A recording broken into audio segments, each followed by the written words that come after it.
él. Muy buenos días a todo el noble pueblo venezolano, esos millones de compatriotas que todas las mañanas de los domingos están atentos a este excelente programa. Finalmente, el comandante Hugo Chávez está en libertad, ya está en la calle. Yo sé que todos los venezolanos tienen un gran interés por escuchar la palabra del comandante Chávez. Tienen mucho interés en saber cómo piensa este líder militar del 4 de febrero. En 2 oportunidades yo lo entrevisté, precisamente porque consideraba que a la opinión pública le interesaba entrar en contacto con este hombre que estaba recluido y sobre el cual se tejían tantas versiones. La primera vez lo entrevisté en la cárcel de Yare, durante el gobierno de Carlos Andrés Pérez, siendo ministro de la Defensa el general Iván Jiménez. Pero esa entrevista fue censurada. Posteriormente, durante el gobierno del doctor Ramón Velázquez, también lo entrevisté en el centro de reclusión. Era ministro de la Defensa el vicealmirante Radamés Muñoz. También fue censurada esa entrevista. Es decir, que uno de los atributos fundamentales de la democracia, que es la posibilidad de que la gente se forme opinión acerca del pensamiento, de la conducta, de la manera de actuar de cualquier persona, no se pudo lograr. Ahora en la calle voy a entrevistarlo de manera exclusiva para ustedes a través de Televen, en mi condición de periodista. Hugo Chávez Frías, ¿mito o realidad?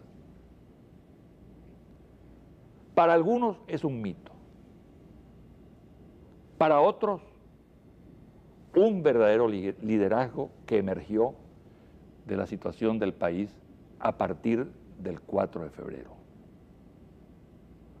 En todo caso, ahora es que vamos a ver si realmente Hugo Chávez es solamente mito o si en cambio el comandante Chávez es una realidad, es capaz de dar respuesta al sentimiento de miles de compatriotas.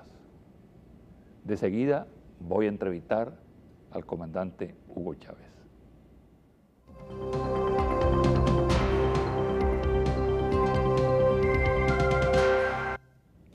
Bueno, Hugo, ¿cómo empezó todo?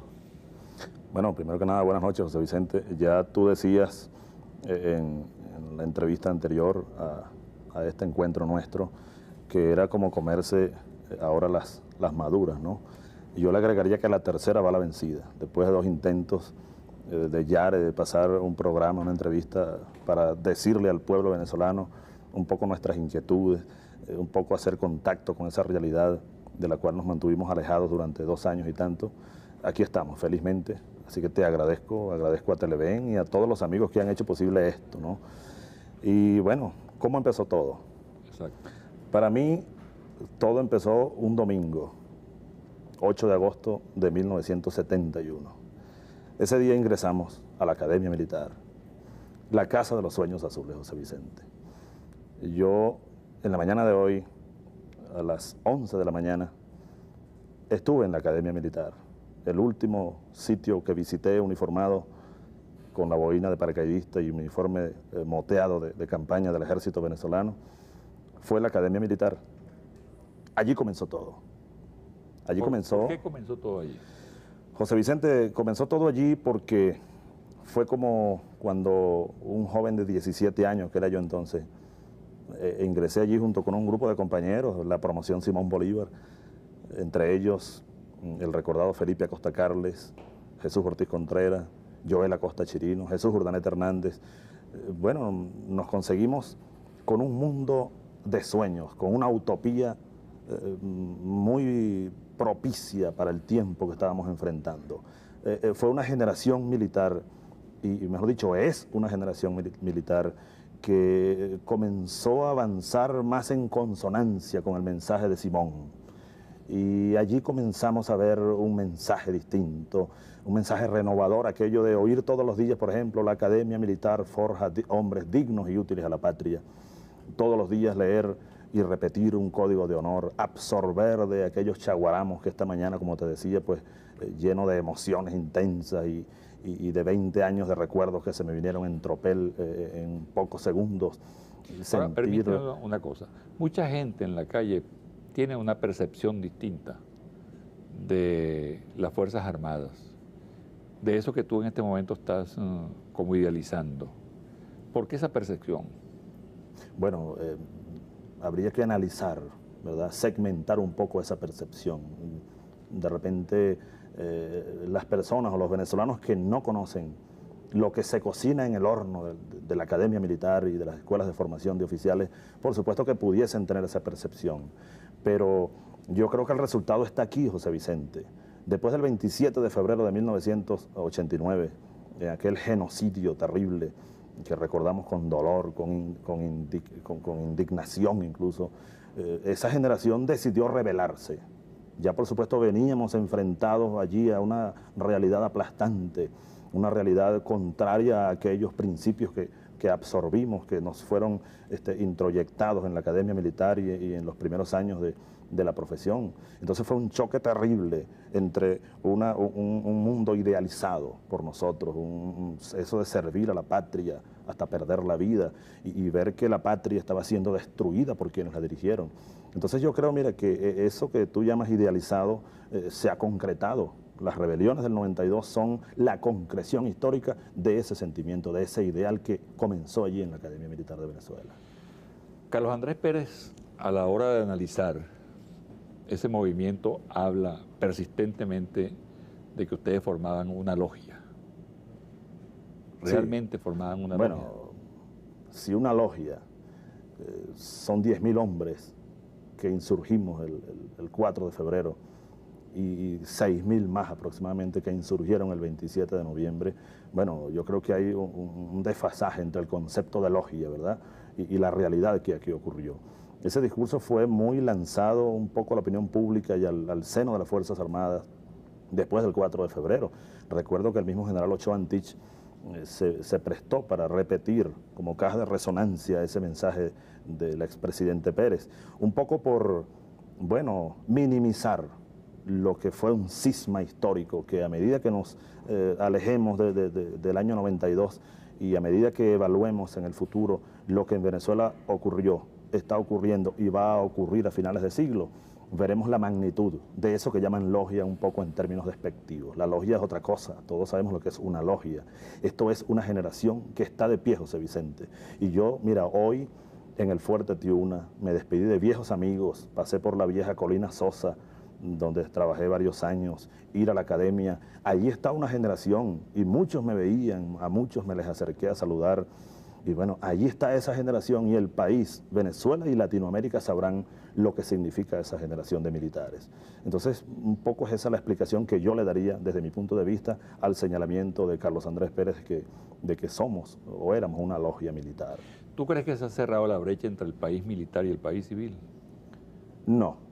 No, yo creo que dentro del proceso de desarrollo político-social de Venezuela, eso es un objetivo a lograr, unir, nosotros llamamos a la fusión cívico-militar.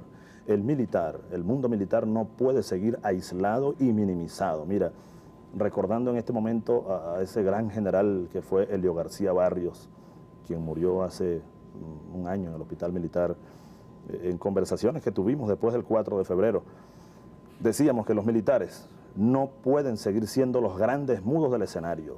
Si nosotros viésemos a Venezuela como un teatro, el escenario de un teatro, allí está el politiquero, el demagogo ofreciendo lo que no puede cumplir, el pueblo buscando cómo sobrevivir, y el militar, yo lo representaría en esa obra de teatro como en una silla, en un rincón oscuro, atado a las manos y amordazado, el gran mudo del escenario, el que lleva por dentro la procesión pero no tiene ningún canal para comunicarla, para drenarla. Sin embargo, Hugo, ese mudo que tú dices tiene las armas y eso le da mucho poder. Sí, sí, pero tú sabes que... No es un ventajismo deliberar armado. No creo que sea un ventajismo, porque las armas, nosotros recibimos las armas, y cuando recibimos de cadetes la daga, y de oficial recién egresado el sable que simboliza el mando del militar, de las armas de la República, nosotros recibimos las armas bajo juramento, defender la patria y sus instituciones ante Dios y la bandera, hasta perder la vida. Entonces no es ningún ventajismo. Yo creo que más bien, perdóname, es una garantía para el pueblo venezolano que militares, hombres de pueblo, tengan las armas de la República para defender sus intereses. ¿Tú crees que es ventajismo el 4 de febrero? No, yo creo que nosotros salimos, insurgimos para ubicarnos históricamente al lado del pueblo venezolano. Pero hay quienes sostienen, analistas políticos, que ustedes quebrantaron el juramento de lealtad al régimen constitucional al tomar las armas e irrumpir. No, mira, nosotros cumplimos primero un compromiso jurado, que ya te lo acabo de mencionar, y segundo, un deber constitucional. El artículo 250 de nuestra Carta Magna es muy claro: toda persona, no me lo sé textualmente, pero el espíritu es que cualquier venezolano, tenga o no autoridad en sus manos, está obligado a luchar por el restablecimiento de la Constitución cuando ésta haya sido violada por alguna vía. ¿Cuántas veces ha sido violada, arrastrada, pisoteada la Constitución Nacional? Y nosotros juramos, nosotros discutimos mucho, José Vicente, para insurgir en armas. Nosotros no somos gorilas. Si vamos a analizar el pensamiento militarista latinoamericano, nosotros somos contrarios a las dictaduras militares. ¿Qué diferencia con Pinochet? Bueno, mira, de aquí a la China, como dice el pueblo. ¿Qué diferencia con el coronel Rico, jefe de los Carapintadas argentinos? Bastantes diferencias, especialmente ideológicas. Nosotros no somos militares transformadores, militares muy cerca al pueblo. Yo creo que los Carapintadas se han aislado mucho de la realidad argentina, la realidad latinoamericana. Hay diferencias bastante grandes. Sin embargo, algunos dicen que ustedes, que se levantaron en armas, no lograron lo que querían, lo cual es cierto. Desde luego desencadenaron un gran movimiento popular, pero que posteriormente el país logró lo que ustedes se proponían por la vía armada, lo logró pacíficamente.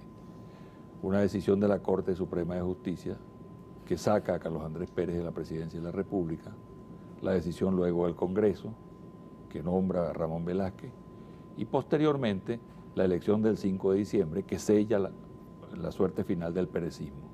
Es decir, que por la vía legal, constitucional, se logró lo mismo que ustedes buscaban a través del golpe del 4 de febrero.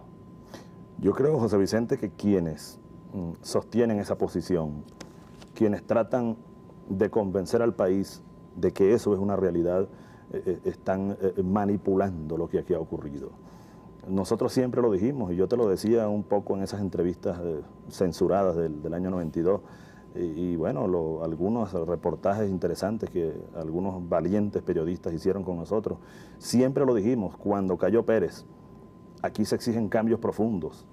El doctor Velázquez, a quien, bueno, casi todos los venezolanos respetamos por su honorabilidad, su conocimiento de la historia, pero eso no basta. Nosotros decíamos entonces, en aquella entrevista que estaba yo en el hospital militar aquel domingo, que también la censuraron, la segunda, estaba en ese interregno, ¿verdad?, Lepage Velázquez, decíamos que ningún acuerdo de las élites ha favorecido nunca al interés de la mayoría. Y Ramón Velázquez fue designado presidente en un acuerdo de cúpulas. No hubo un consenso nacional, no hubo una consulta a la nación que ha podido hacerse. No hubo un programa de gobierno de una situación verdaderamente de transición. El gobierno de Velázquez se llamó de transición, él mismo, pero mira, eso no fue un gobierno de transición, fue un gobierno más bien de inacción, y ahí está el resultado. Posteriormente vienen las elecciones del 5 de diciembre y ahora está el presidente Caldera en Miraflores. Pudiéramos decir que hay vientos frescos, ¿verdad?, en los jardines de Miraflores, pero yo creo que eso no basta. Nosotros el 4 de febrero insurgimos para buscar cambios profundos, para llegar a la profundidad de las estructuras. Yo no sé qué filósofo por allí fue que dijo en alguna ocasión que si la verdad uno cree que está en las aguas turbias, hay que sumergirse en ellas. Aquí no hay que simplificar, no podemos caer en simplificaciones. Yo creo que en Venezuela lo que ha ocurrido, José Vicente, en estos meses han sido cambios gatopardianos, aquello de Giuseppe Tomasi. Cambiemos todo aquí para que todo siga igual. Yo creo que en lo adelante debemos presionar, y eso solamente entre cielo y tierra hay una sola fuerza que puede lograr lo que es el pueblo venezolano. Asumiendo las riendas de su propio destino, exigirle al presidente Caldera que haga cambios profundos, que haga transformaciones estructurales. No queremos más de lo mismo y estaremos en la calle con el pueblo exigiéndolo, José Vicente. Vivencias al 4. Vivencias del 4. Mira, hay una vivencia que me quedó grabada para siempre y que además produjo una consecuencia bien importante para todos nosotros, que fue mi intervención en la televisión. O sea, fue una de las causas de esa intervención. La vivencia es esta, José Vicente. Cuando nosotros decidimos, el 17 de diciembre de 1982, en Maracay, en el cuartel San Jacinto, comenzar y fundamos ese día, hicimos un juramento, 3 capitanes, Jesús Urdaneta Hernández, Felipe Acosta Carles, que murió de mayor aquí en el Caracazo, y Hugo Chávez Frías. Constituimos entonces el EB-200, era Ejército Bolivariano 200, porque era el año bicentenario de Bolívar. El año bicentenario de Bolívar comenzó a celebrarse el 24 de julio de 1982 y terminó al año siguiente, el día del bicentenario exactamente. Bueno, ese juramento lo hicimos en el Samán de Güere, hicimos un trote simbólico, y bajo los samanes de San Jacinto, que son samanes de esos centenarios gomeros, allí nos dimos un gran abrazo a esos 3 capitanes y comenzamos cada quien por su lado a organizar, a buscar a los muchachos, a la semilla, un poco la labor del agricultor, que después remotó en Siembra Generosa el año 92. Ahora, el 3 de febrero de 1992, en ese mismo sitio, es decir, 10 años después, nos conseguimos Jesús Urdaneta Hernández y Hugo Chávez Frías bajo los mismos samanes. Fue la despedida, es decir, yo me venía para Caracas esa noche y él tenía que tomar Maracay y además asegurarme, como lo hizo muy bien, porque Urdaneta es un excelente combatiente, los refuerzos que lamentablemente no llegaron porque fueron bloqueados en la autopista, los tanques y tropas de infantería y apoyo aéreo que no se pudo dar tampoco. Él tenía una gran responsabilidad porque era el jefe de la retaguardia, que era Maracay y Valencia, ¿no? Allí nos despedimos debajo de esos samanes y Jesús Urdaneta me dijo: compañero, si esto falla, yo quiero que sepa que yo no me rindo, yo muero peleando. Eso me lo llevo yo a Caracas y el 4 de febrero, es decir, al día siguiente, ya yo en la oficina del general Ochoa, sentado, prisionero, ya habíamos depuesto las armas en Caracas, ya el comandante Arias venía de Maracaibo, por aire ya también había entregado las armas. Sin embargo, me dice el general Jiménez Sánchez, que estaba dirigiendo las operaciones aéreas, me dice: Chávez, Urdaneta cortó todos los teléfonos y no quiere atender a nadie. Mandamos una comitiva y la recibió a plomo. Vamos a bombardearlo. Entonces nos enfrentamos, yo le digo al general Jiménez: piénselo mejor, vamos a dar más tiempo, ya nosotros depusimos las armas. Entonces, bueno, yo estaba angustiado porque en verdad la orden de Pérez era bombardear Maracay y Valencia y acabar con estos muchachos, quedaban como 200 hombres ya prácticamente rodeados por todo el mundo, pues no tenían ninguna posibilidad de desarrollar una situación. Yo recuerdo que le dije a un almirante que estaba allí: mire, vamos a Maracay por aire, un helicóptero, y vamos y aterrizamos en el comando de la brigada de paracaidistas. Y yo hablo con Jesús Urdaneta, yo creo que lo puedo convencer. No aceptaron la idea y yo seguí pensando y le digo a la misma persona, un almirante que estaba allí, Rodríguez Citraro, quizás era el único aplomado que estaba allí, los demás andaban muy nerviosos. Yo le digo: mire, pero llame a Radio Apolo, un poco muy, digamos, una idea muy provincial, ¿no? Radio Apolo, que se oye mucho en Maracay, local, para que, bueno, Jesús me oiga, pues. Entonces, bueno, ahí evolucionó la idea en un mensaje a los medios de comunicación. Pero fíjate cómo esa anécdota que tú me preguntas por una, quedó marcada e influyó mucho en él, porque yo estaba muy angustiado porque en verdad los iban a bombardear tanto a Maracay, y ya habían comenzado a bombardear Valencia, a pesar de que los pilotos F-16 estaban disparando a los lados, no querían dispararle directamente a nuestras tropas. Alguna gente experta en medios de televisión consideran que ese minuto tuyo, esas palabras que tú pronunciaste el 4 de febrero, constituyen una lección magistral de comunicación. Es decir, de ahí arranca el mito Chávez, se proyecta tu figura, se fortalece el movimiento. deliberadamente tú pensaste que eso iba a tener tal resultado. No, ¿Tú lo pensaste, lo imaginaste? No, en lo más mínimo, José Vicente. ¿En qué momento tú concebiste ese mensaje tan lacónico y tan rotundo? Bueno, fíjate que los generales me exigían que yo escribiese. Después que aceptan la idea, ellos me dicen, Chávez, pero escriba lo que va a decir. Yo dije, no, yo no escribo nada. Es decir, yo voy a llamar a rendición, es mi palabra de honor, ya yo me entregué. Ellos temían que yo llamase a rebelión al pueblo o al resto de compañeros de las Fuerzas Armadas, tantos amigos que tenemos allí. Sin embargo, bueno, al final ellos me presionaron, pero yo no acepté. Incluso llegué a decirles, bueno, si no aceptan que yo lo haga de manera espontánea, bueno, que se retire la prensa, ¿no?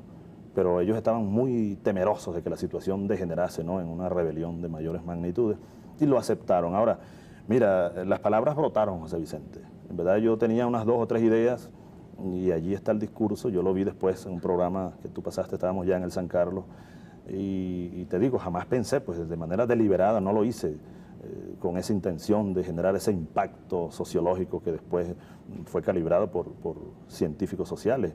Yo más bien después del discurso, después de las pequeñas palabras, eso no fue ningún discurso, yo me sentía más desmoralizado aún, porque me llega un general amigo y me da una palmada en el hombro, me dice, está muy bien lo que dijiste. Yo le respondo, ¿cómo que bien, mi general? Además de que me rendí aquí en Caracas, estoy llamando a quienes están combatiendo a que se rindan ante todo el país. Bueno, yo lo hago porque no quiero que los vayan a masacrar. Pero yo pensaba que había puesto la torta del siglo, pues. Hasta unos días después en la DIM, cuando comienzo a recoger un poco, cuando nos mandan la prensa, a darnos cuenta ya en los sótanos de la DIM lo que eso había calado en y no solamente eso, sino en verdad la misma acción militar insurgente. ¿Por qué te rindes tú? Mira, yo me rindo porque lo que venía, José Vicente, era una masacre. Ya nosotros habíamos perdido el objetivo político. Yo estaba en el Museo Histórico Militar sin comunicaciones de ningún tipo, rodeado, ya habían recapturado el palacio y tenían eso con seguridad perimétrica, la DICIP y el ejército con tanques. Pero ustedes no previeron eso. Bueno, mira, hay un pensador militar que dice que en la guerra obtiene el triunfo quien tenga menos mala suerte, porque la guerra es el reino de la incertidumbre. Nosotros previmos eso, allí hubo falla de apoyo de sectores amigos comprometidos, especialmente en comunicaciones, no nos funcionaron los radios. La Fuerza Aérea, que había un sector de la Fuerza Aérea que después insurreccionó el 27 de noviembre totalmente, estaban ya alertas para apoyarnos y no pudieron controlar la base aérea. Entonces los tanques que venían de Maracay no pudieron llegar, la Fuerza Aérea en contra. Cuando amanece y vemos que la población en verdad no salió como de repente uno pensaba, bueno, todos los factores en contra. Y hay algo bien humano, José Vicente. Cuando yo subo a la azotea del Museo Histórico, con los binóculos de campaña, a ver a Miraflores rodeada de tanques, un batallón allí de infantería del Bolívar, y ver que allí estaban y tener la conciencia que ahí habían compañeros, mis exalumnos de la Academia Militar, como lo fue tu hijo también, durante varios años. Ya el presidente no lo habíamos capturado. Pensar en bombardear Miraflores, a mansalva, bueno, no sé cuántos muertos hubiesen habido, incluyendo la población civil. Ahí es cuando yo reúno a mis oficiales, que eran unos 4 o 5 oficiales que estaban allí, discutimos y tomamos la decisión de rendirnos, ¿no? Pero mira, yo si la situación se planteara tal cual, lo volvería a hacer. Jamás me arrepentiré de haber depuesto las armas. Creo que fue la decisión correcta. ¿Iban a matar a Pérez?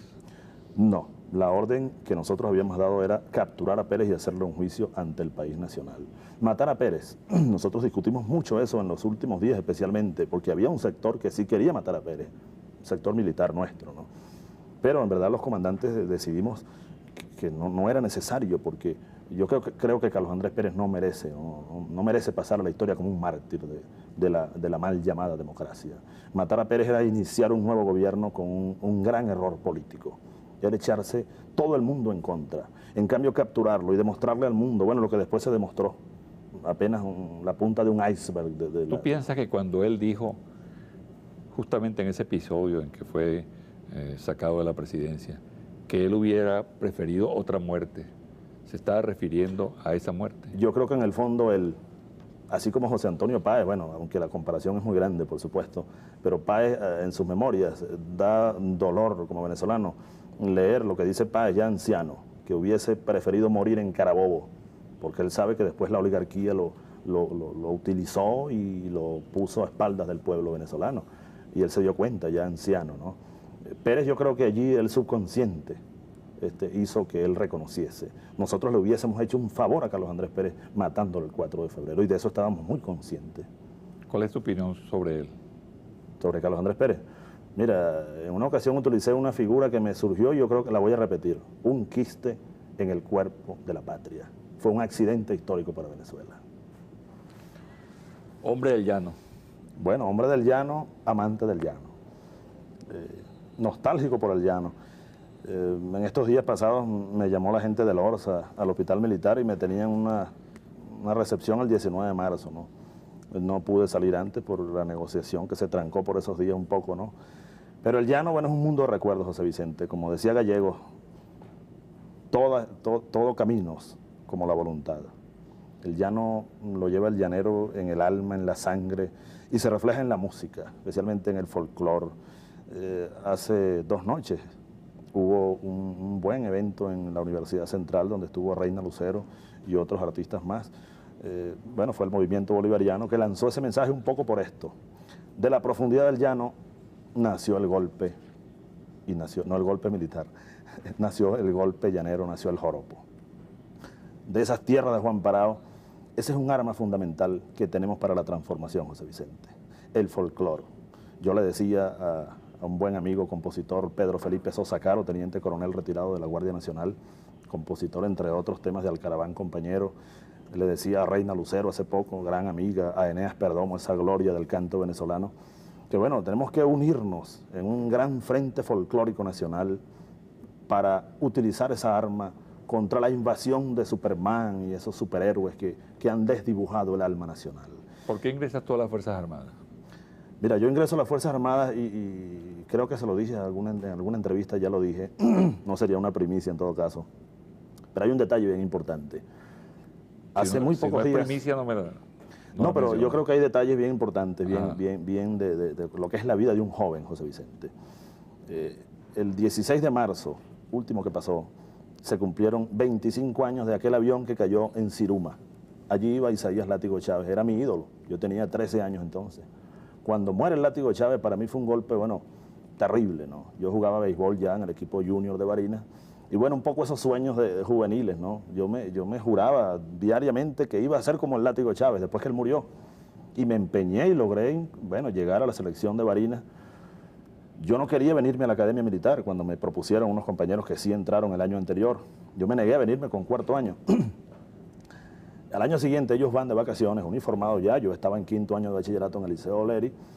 Y bueno, tratan de convencerme y lo logran con un anzuelo. Me dicen, mira, allá los entrenadores de béisbol son José Antonio Casanova, a quien mando un gran saludo, un viejo maestro, buen amigo, y Héctor Benítez, 2 glorias de los campeones mundiales del 41. Bueno, eso me motivó tanto que me fui a la academia, pero no con la idea de ser militar, José Vicente, sino de enganchar allí para, bueno, con la idea de pasar a jugar en Caracas béisbol y seguir pues en la ruta profesional. ¿Y qué te retuvo entonces? Bueno, mira, me retuvo cuando llegué a Bolívar. Cuando llegué al patio aquel del cual me despedí hoy, aquellos chaguaramos, aquellos principios éticos, me absorbió ese mundo idealizado, José Vicente. Y allí fue naciendo y fui compartiendo con estos compañeros que vienen de todas partes, inclusive yo tengo compañeros graduados aquí que son panameños y estuvieron luchando contra la invasión gringa en el año 89, ¿sí? 89. Bueno, una generación latinoamericana que allí se confundió en un solo ideal. Por cierto, es muy interesante este aspecto porque hay toda una doctrina en este momento que tiene origen en Estados Unidos. Se ha planteado incluso en varias reuniones de los ejércitos de la región en relación a la necesidad de eliminar las Fuerzas Armadas nacionales. El argumento que se da es que son muy costosas para estos pueblos que tienen muchos problemas, que son fuente permanente de conflictos, de situaciones críticas. Es decir, el desmantelamiento de la institución armada a nivel latinoamericano. ¿Qué piensas tú de esa teoría? Bueno, esa es una vieja aspiración imperial. Recordemos cuando Bolívar convoca el Congreso de Panamá, 1826. Los Estados Unidos bloquean, sabotean la realización de ese Congreso. Y ahora está resurgiendo con la globalización, la mundialización, digamos, del globo terráqueo. Los Estados Unidos, pues, proponen esto, y hace muy pocos días, semanas atrás, hubo una reunión internacional americana donde se propuso y se dijo que los militares latinoamericanos, un poco que para leerles la cartilla a los militares latinoamericanos, se nos dice desde el norte que no deben intervenir en política. Bueno, mira, nuestra posición es, por supuesto, totalmente contraria, y eso lo discutíamos con oficiales norteamericanos. Cuando hicimos curso de Estado Mayor el año 90, mi promoción, ese año el general Peñalosa, quizás un poco por hacer el equilibrio en contra de nuestro proyecto que estaba ya rodando ideológico en las Fuerzas Armadas, bueno, permitió una invasión norteamericana. Venían 100, 140 oficiales norteamericanos a hacer seminarios con nosotros, a lanzar su estrategia. Y yo recuerdo que discutíamos mucho con ellos sobre el papel de los militares. No puede ser el mismo papel, el mismo, idéntico el papel que juegan las Fuerzas Armadas en los Estados Unidos que las Fuerzas Armadas en los países latinoamericanos. ¿Por qué? Las Fuerzas Armadas norteamericanas están hechas, equipadas y adiestradas para invadir cualquier país, cualquier territorio del globo terráqueo. Ellos tienen unidades para operar desde la montaña hasta la selva, el desierto y la nieve. ¿Y las latinoamericanas? En cambio nosotros no podemos seguir esa doctrina porque seríamos ejércitos de ocupación en nuestro propio territorio. Las Fuerzas Armadas latinoamericanas, desde que nació la República, han estado al lado de un pueblo construyendo, labrando sus caminos. Nosotros en esta situación histórica, incluso ahora, precisamente ahora, no podemos permanecer aislados a ella. Fíjate, los militares norteamericanos les tienen prohibido, por leyes y reglamentos, intervenir en contacto, en acciones cívicas, por ejemplo. Nosotros no podemos aislarnos de esa realidad. Nuestras Fuerzas Armadas no están hechas para invadir a ningún país. Esa es la función norteamericana. Entonces nosotros tenemos una concepción del Ahora, ¿cómo asumes tú el tema militar? Tú, en términos, como un militarista o como un ciudadano que vistió circunstancialmente el uniforme militar. Bueno, mira, nosotros asumimos, yo hablo no solamente por mí, hablo por una concepción de una nueva generación a la cual pertenezco. Entiendo. Concebimos el tema militar como una necesaria confluencia entre grandes fuerzas potenciales, especialmente morales, que hay en las Fuerzas Armadas. Una confluencia con una realidad que necesita como una esponja la inyección de esa fuerza potencial. No puede ser que Venezuela, teniendo recursos humanos tan calificados como están en las Fuerzas Armadas, no las vaya a utilizar en este momento de emergencia nacional, por ejemplo. Los militares debemos ir definiendo en conjunción con el país los modos de intervenir en la realidad para transformarla. Ahora, ¿ese pensamiento es mayoritario o minoritario en el seno de la institución? Mira, yo estoy seguro que es mayoritario. Y basta ver las manifestaciones de solidaridad de la gran mayoría de oficiales, especialmente en los rangos más bajos, los grados más bajos de la pirámide, con nosotros, para que tú puedas apreciar. Eso es comprobable científicamente. Mira, hay una encuesta que ordenó el general Ochoa a las Fuerzas Armadas y quedaron abismados sobre la concepción del problema político venezolano que tienen las nuevas generaciones de militares venezolanos. Yo tengo una copia de la encuesta, incluso pudiéramos discutirla. ¿En qué medida tocó la corrupción a las Fuerzas Armadas? ¿Y cuál fue la reacción de las Fuerzas Armadas frente a la corrupción? Bueno, mira, desde los años más mozos que yo tuve en el ejército, después del 75, cuando salimos de la academia, comenzamos a olfatear los mecanismos de corrupción que iban digamos, introduciéndose en las Fuerzas Armadas en los grados más altos especialmente. Bueno, y el resultado de esa evolución interna, de esa degradación, mejor dicho, porque evolución no sería el término más adecuado, tú recuerdas aquellos varios generales exministros de la defensa que se fueron del país durante varios años por casos de corrupción. ¿Cómo los percibe la mayor parte de la institución a esa gente? Los rechaza fundamentalmente. Por supuesto que ellos tenían y seguirán teniendo a lo mejor sus macollas, ¿no? Del oficial, un grupo pequeño que pierde el sentido patriótico de lo que es ser militar y se valen de esos pequeños grupos para, bueno, cometer sus fechorías, sus hechos de corrupción. Pero la gran mayoría de los militares, especialmente de los grados de comandante hacia abajo, rechaza esa política porque además hay una unión allí, José Vicente, que es la corrupción y el llamado prusianismo. Aquello de que los corruptos militares fueron los que lanzaron durante años aquellos eslogans. El superior, siempre tiene la razón, más aún cuando no la tiene. Nosotros desde jovencitos comenzamos a luchar contra eso que es ideológico, es cercenar la capacidad creativa del hombre militar. El subalterno tiene que bailar al son que le toquen. Eso es del discurso de los corruptos militares que destruyeron la moral de las Fuerzas Armadas. Ahora, una generación que se vino en tropel, que llaman los centauros un poco por la carga poética esa a la cual tú aducías, está aquí presente.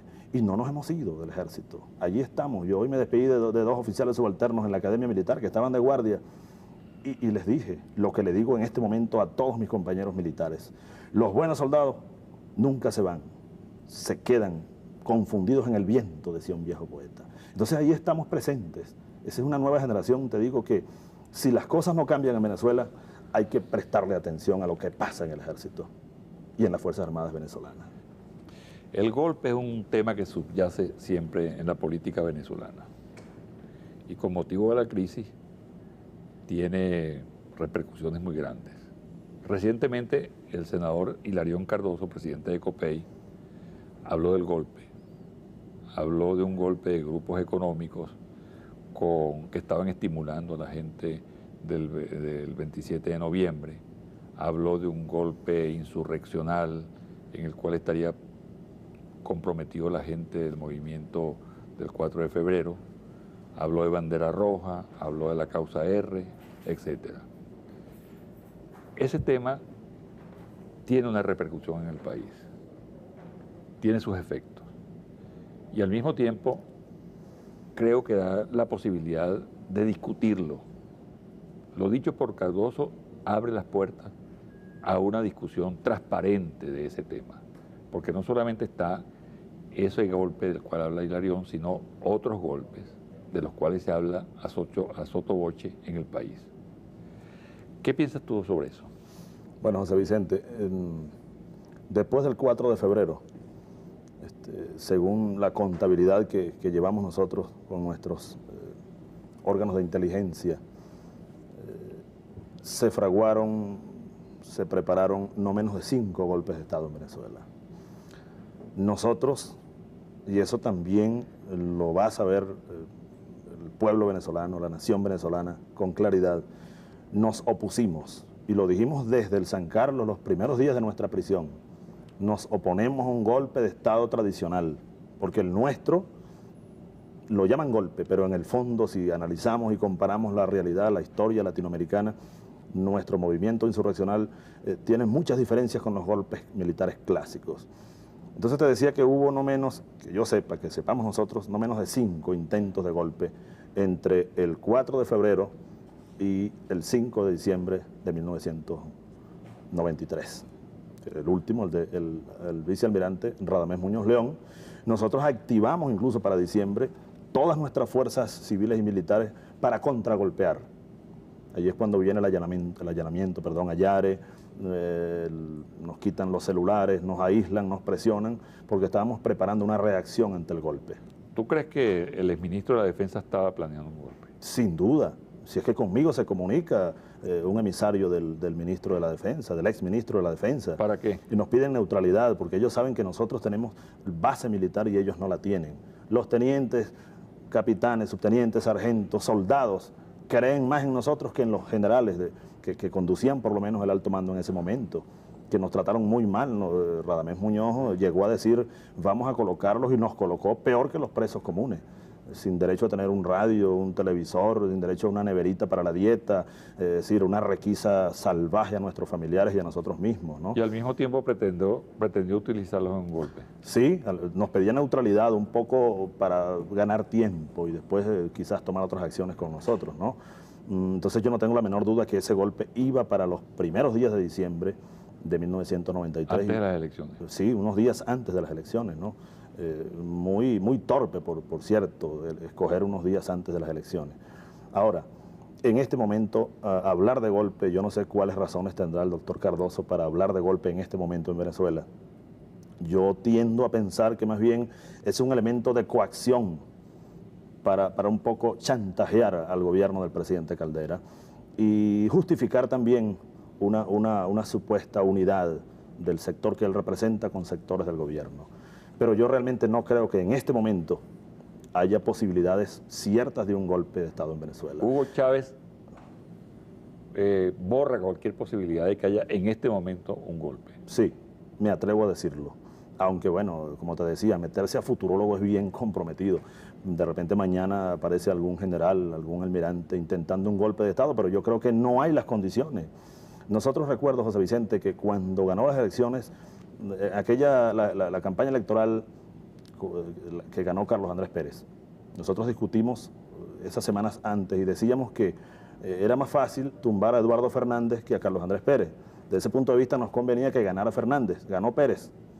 Y la noche del triunfo de Pérez, yo estaba en Miraflores trabajando allí y observé a aquel pueblo en la calle y me sentí, bueno, mira, de verdad preocupado porque me decía, bueno, nosotros vamos, si Pérez, como ya creíamos y él lo demostró, no enrumba de verdad la economía y el pueblo y la nación venezolana, lo vamos a tumbar, porque teníamos ya un movimiento preparado de hacía 7 años atrás.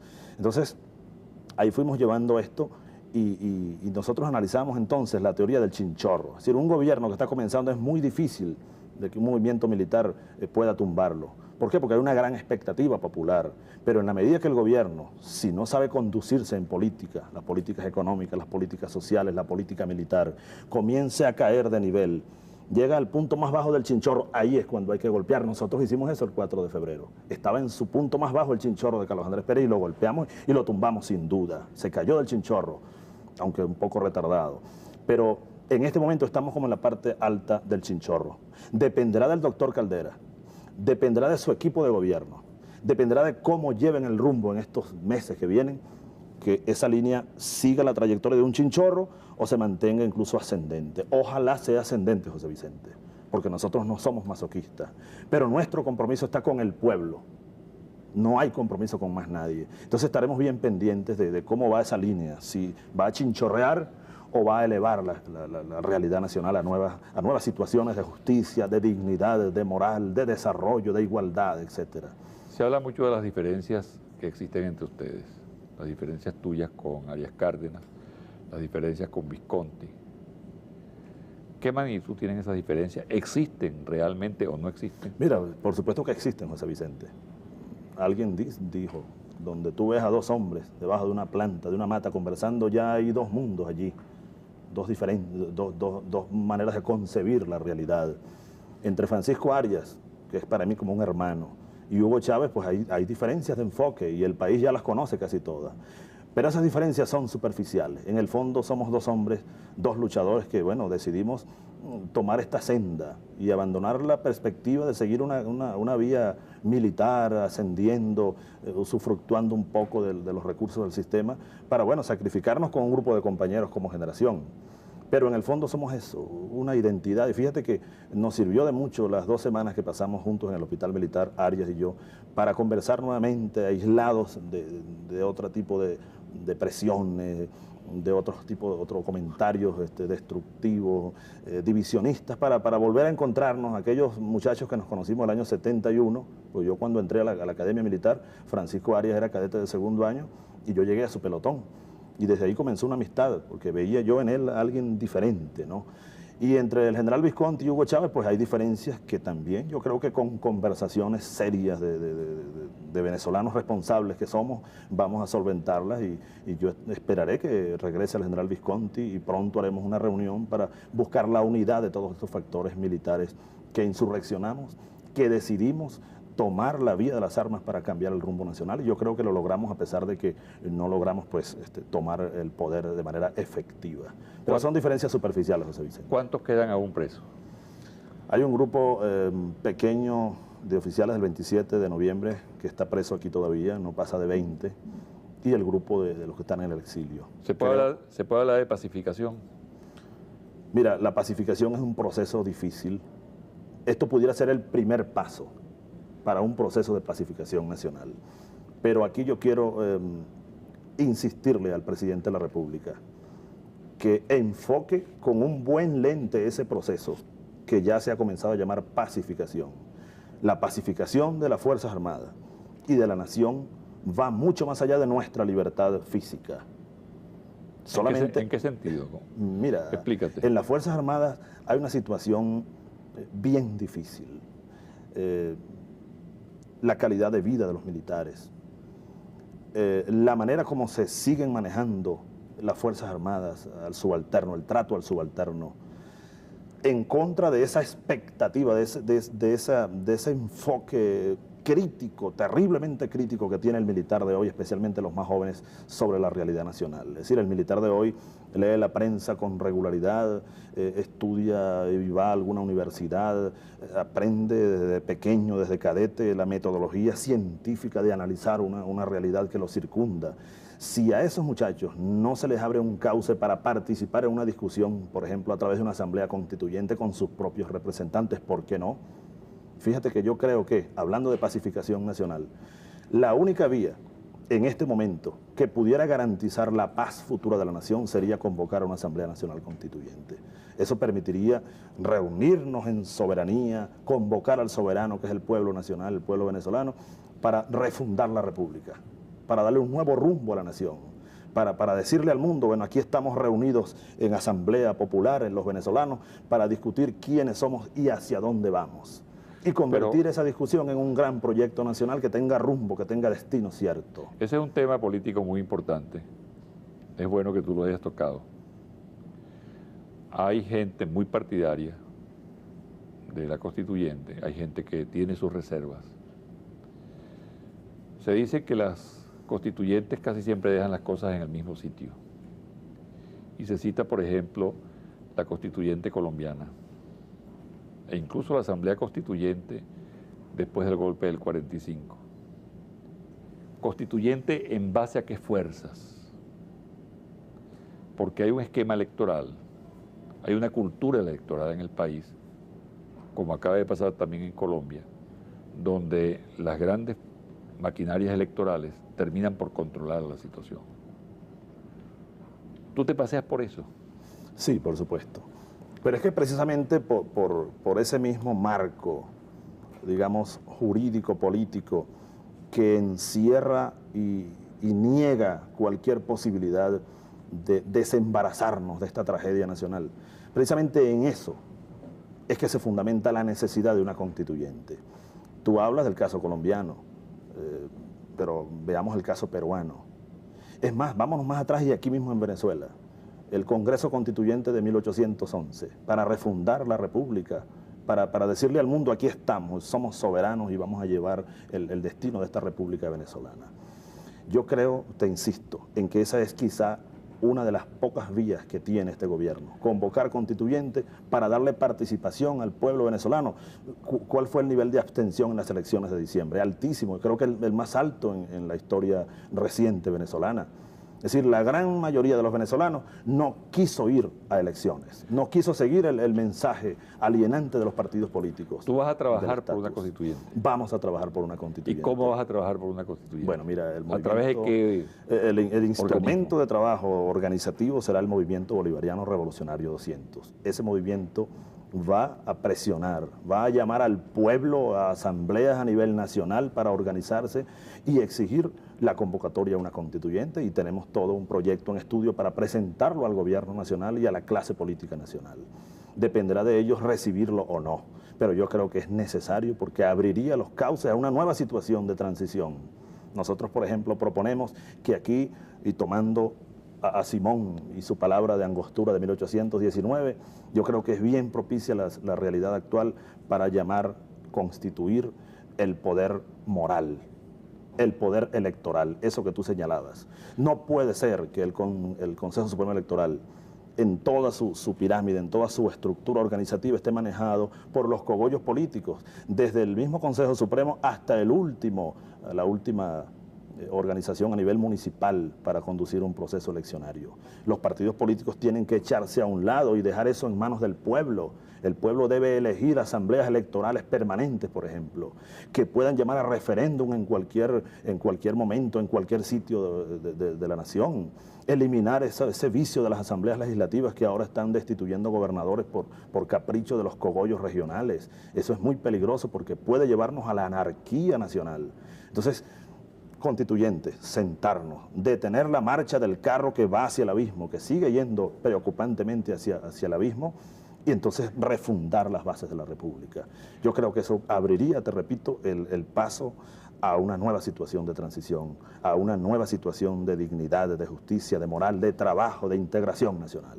Un rápido vistazo a algunos temas. Plan Sosa. Bueno, mira, yo creo que es un plan como un manotazo, como el que se quita un golpe de un manotazo. Y la solución a la problemática económica va más allá de eso. Aquí se requiere todo un proyecto de desarrollo. Es un plan para una coyuntura, pero es un plan, bueno, que sigue metiendo la mano en tu bolsillo, y no solamente en el nuestro, que quizás tenemos un nivel más o menos adecuado de sobrevivencia, sino en el bolsillo de las clases necesitadas. Privatización de las empresas básicas.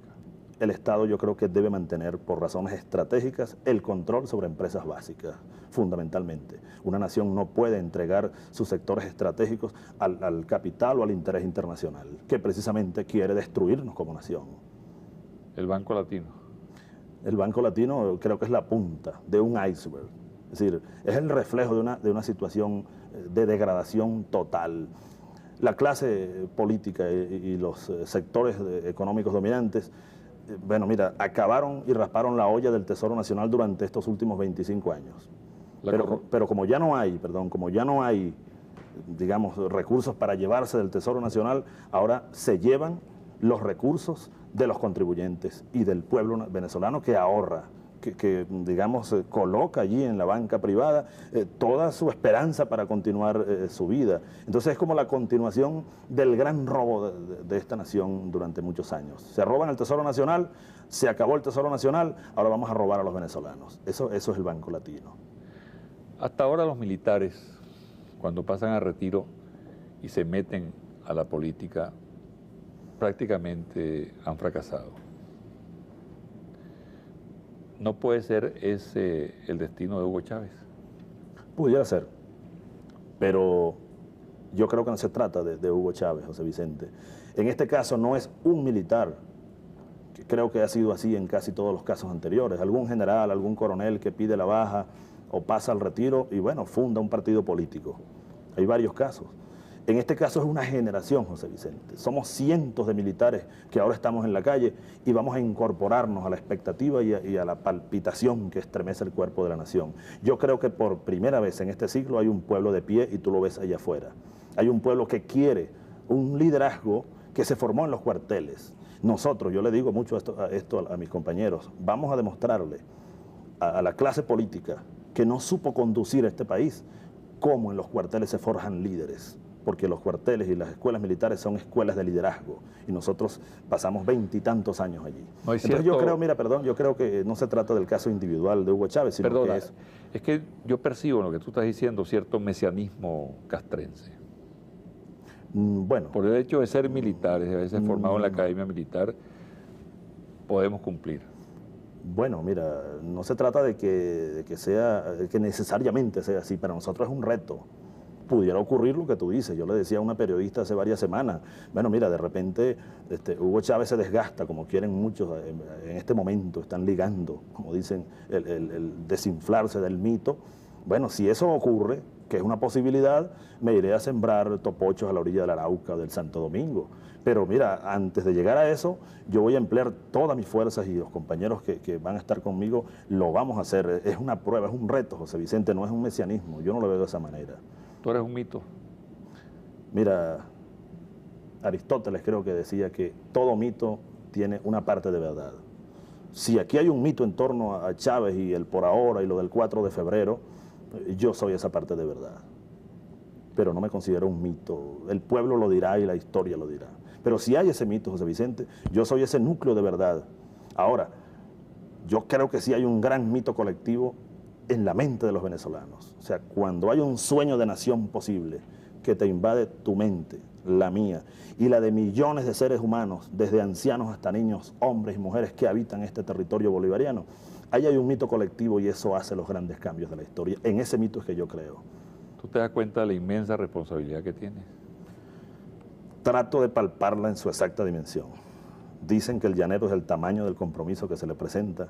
Yo voy a repetir esa frase que Simón Díaz la usa mucho y voy a empeñarme con toda mi fuerza, con toda mi voluntad, por encima de los defectos que tengamos, para estar a la altura de esa expectativa y de esa responsabilidad. Yo la palpo que es grande, José Vicente, pero vamos a enfrentarla con valor, con coraje, con mucha humildad de reconocernos hombres, ciudadanos, venezolanos con defectos y que necesitamos, como te decía ahora, como una esponja, que nos alimenten, que vengan, que nos unamos los intelectuales, los estudiantes, los indígenas, los obreros, y hagamos una gran red nacional para darle rumbo a un proyecto político de cambio profundo, de transformación profunda. Finalmente, hay una tendencia a considerar a Bolívar y al bolivarianismo como un anacronismo. ¿Qué es para Hugo Chávez Simón Bolívar? Mira, José Vicente, Simón Bolívar anda en los ojos de los niños, en los maizales de los campos venezolanos. Simón Bolívar forma parte de ese mito nacional, es decir, un sueño de Venezuela, el sueño de un país distinto, no puede abstraerse de la idea de Bolívar. Simón Bolívar para nosotros es aquello que decía José Martí, el apóstol cubano. Todavía está en el cielo de América, vigilando, ceñudo, con las botas de campaña puestas, porque anda en cada soldado. Yo anoche me despedí de 2 soldados que me ayudaron a recoger mis cosas en el hospital militar y les decía, serán los últimos soldados por ahora que comande para esto de recoger libros, ¿no? Y me sentí muy identificado con el soldado y allí anda, yo allí veo a Bolívar. Y lo veo en los ojos de los niños, en los dibujos que mandan los tantos niños venezolanos que se hicieron presentes en nuestras cárceles de dignidad a través de papelitos, dibujos, la cara de Bolívar, aviones soltando paracaidistas, en el rostro de los indios yucpas pisoteados por los sectores dominantes del país, en los Yanomami, en los obreros de Caracas, en los estudiantes de las universidades y liceos venezolanos. Allí yo veo a Bolívar, es decir, él está presente en el espíritu nacional, forma parte de la esperanza de la nación. Y, perdóname, antes de terminar esta importante entrevista, que te agradezco, el bolivarianismo. Se llama anacrónico, pero yo creo que, como decía Simón Rodríguez también, aquí se trata de inventar. Bolívar concibió el sueño de una república y hay, bueno, hasta 2 proyectos de constitución elaborados por su genio. Todo un proyecto, una concepción geopolítica que está vigente. Es decir, el nuevo bolivarianismo, ahora acompañado de la idea, digamos, filosófica de Simón Rodríguez y de la idea social de Ezequiel Zamora, yo creo que es exactamente lo que este mundo desideologizado, venezolano y latinoamericano, necesitan para irrumpir con un planteamiento serio, original y propio de nuestra idiosincrasia. Eso es una bandera ideológica para la lucha ideológica. Sintetízame, pero de verdad, ¿qué hay después de por ahora? Después del por ahora hay el para siempre, José Vicente, que fue una manera de completar aquello que quedó como en el aire, para siempre la lucha. Y para siempre, el por ahora es complementario del para siempre, porque ese por ahora fue como un reflejo de un alma de luchador que estaba como derrotada en ese momento y sin embargo dice, bueno, esto es por ahora, esta derrota. Pero el para siempre es la continuación, bueno, de nuestra lucha para tramontar este siglo. Yo le decía a los compatriotas que estaban allá afuera, esperándonos, y a los compañeros que se fueron de baja, yo no tengo la menor duda, José Vicente, no que Hugo Chávez va a tomar el poder en Venezuela, no se trata de una figura, de un hombre. Yo no tengo la menor duda que la generación bicentenaria de venezolanos, que somos la mayoría, vamos a tomar el poder político en Venezuela. Vamos a echar del poder a quienes condujeron al país a este drama nacional, a este drama histórico. Y vamos a construir un país digno para las generaciones que vienen. Bueno, muchas gracias y mucha suerte. Gracias, José Vicente.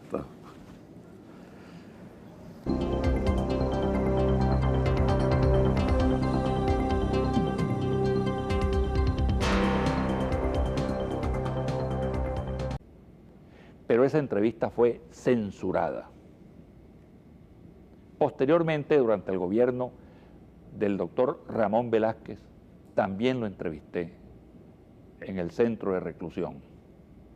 Era ministro de la Defensa el vicealmirante Radamés Muñoz. También fue censurada esa entrevista. Es decir, que uno de los atributos fundamentales de la democracia, que es la posibilidad de que la gente se forme opinión acerca del pensamiento, de la conducta, de la manera de actuar de cualquier persona, no se pudo lograr. Ahora en la calle voy a entrevistarlo de manera exclusiva para ustedes a través de Televen, en mi condición de periodista. Hugo Chávez Frías, ¿mito o realidad? Para algunos es un mito, para otros un verdadero liderazgo que emergió de la situación del país a partir del 4 de febrero. En todo caso, ahora es que vamos a ver si realmente Hugo Chávez es solamente mito o si en cambio el comandante Chávez es una realidad, es capaz de dar respuesta al sentimiento. Genocidio terrible que recordamos con dolor, con indignación incluso. Esa generación decidió rebelarse. Ya por supuesto veníamos enfrentados allí a una realidad aplastante, una realidad contraria a aquellos principios que absorbimos, que nos fueron introyectados en la academia militar y en los primeros años de la profesión. Entonces fue un choque terrible entre un mundo idealizado por nosotros, eso de servir a la patria hasta perder la vida y ver que la patria estaba siendo destruida por quienes la dirigieron. Entonces yo creo, mira, que eso que tú llamas idealizado se ha concretado. Las rebeliones del 92 son la concreción histórica de ese sentimiento, de ese ideal que comenzó allí en la Academia Militar de Venezuela.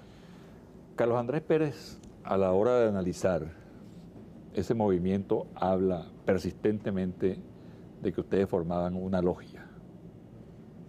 ¿Realmente formaban una logia? Bueno, si una logia son 10.000 hombres que insurgimos el 4 de febrero y 6.000 más aproximadamente que insurgieron el 27 de noviembre, bueno, yo creo que hay un desfasaje entre el concepto de logia, ¿verdad?, y la realidad que aquí ocurrió. Ese discurso fue muy lanzado un poco a la opinión pública y al seno de las Fuerzas Armadas después del 4 de febrero. Recuerdo que el mismo general Ochoa Antich se prestó para repetir como caja de resonancia ese mensaje del expresidente Pérez, un poco por, bueno, minimizar.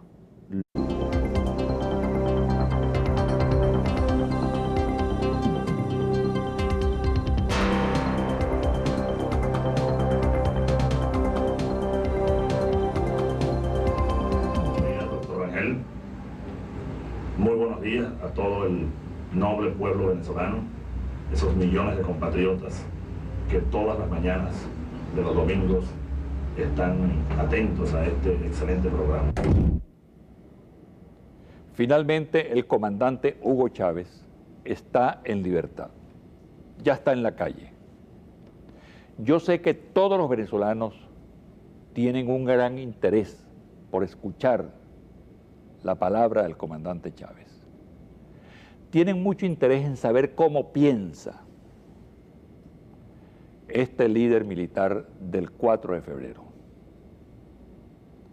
En 2 oportunidades yo lo entrevisté, precisamente porque consideraba que a la opinión pública le interesaba entrar en contacto con este hombre que estaba recluido y sobre el cual se tejían tantas versiones. La primera vez lo entrevisté en la cárcel de Yare, durante el gobierno de Carlos Andrés Pérez, siendo ministro de la Defensa el general Iván Jiménez. de miles de compatriotas. De seguida voy a entrevistar al comandante Hugo Chávez.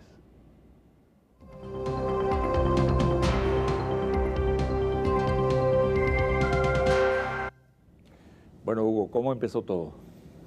Bueno, primero que nada, buenas noches, José Vicente. Ya tú decías en la entrevista anterior a este encuentro nuestro que era como comerse ahora las maduras, ¿no?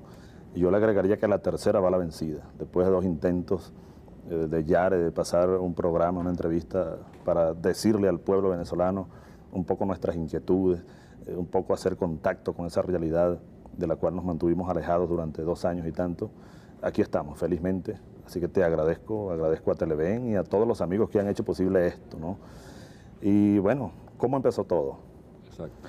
Para mí, todo empezó un domingo, 8 de agosto de 1971.